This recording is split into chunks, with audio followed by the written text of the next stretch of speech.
நேயர்கள் அனைவருக்கும் வணக்கம். இன்றைய நாள் சேனலுக்கு உங்களை வரவேற்கிறோம். இன்றைய ராசி பலன் மற்றும் குறிப்புகளை தெரிந்து கொள்ள இந்த சேனலை சப்ஸ்கிரைப் பண்ணிக்கோங்க. இன்று பிப்ரவரி மாதம் திங்கட்கிழமை 5/2/2024 சோபகிருத வருடம் தை மாதம் 22ஆம் நாள். மேசராசி நேயர்களே, இன்று உங்கள் வியாபாரத்தில் வெற்றி கிடைக்கும். ரிஷபராசி நேயர்களே, இன்று உங்களுக்கு மன நிம்மதி ஏற்படும். மிதுனராசி நேயர்களே, இன்று உங்கள் அலுவலகத்தில் புகழ் ஏற்படும். கடகராசி நேயர்களே, இன்று உங்களுக்கு புதிய தொழில் சார்ந்த யோகம் உண்டாகும். சிம்மராசி நேயர்களே, இன்று நீங்கள் பொறுமையுடன் செயல்பட்டு வெற்றி காண்பீர்கள். கன்னிராசி நேயர்களே, இன்று நீங்கள் நினைத்த காரியங்களை வெற்றி பெறுவீர்கள்.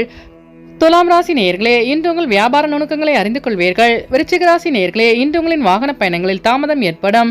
தனுசு ராசி நேயர்களே, இன்று உங்களுக்கு தொழிலில் லாபம் மேம்படும். மகர ராசி நேயர்களே, இன்று நீங்கள் செய்கின்ற அனைத்தும் வெற்றி பெறும். கும்பராசி நேயர்களே, இன்று உங்களுக்கு வெளியூர் பயணங்களால் அலைச்சல்கள் அதிகரிக்கும். மீனராசி நேயர்களே, இன்று நீங்கள் செய்கின்ற அனைத்து காரியங்களும் வெற்றி பெறும்.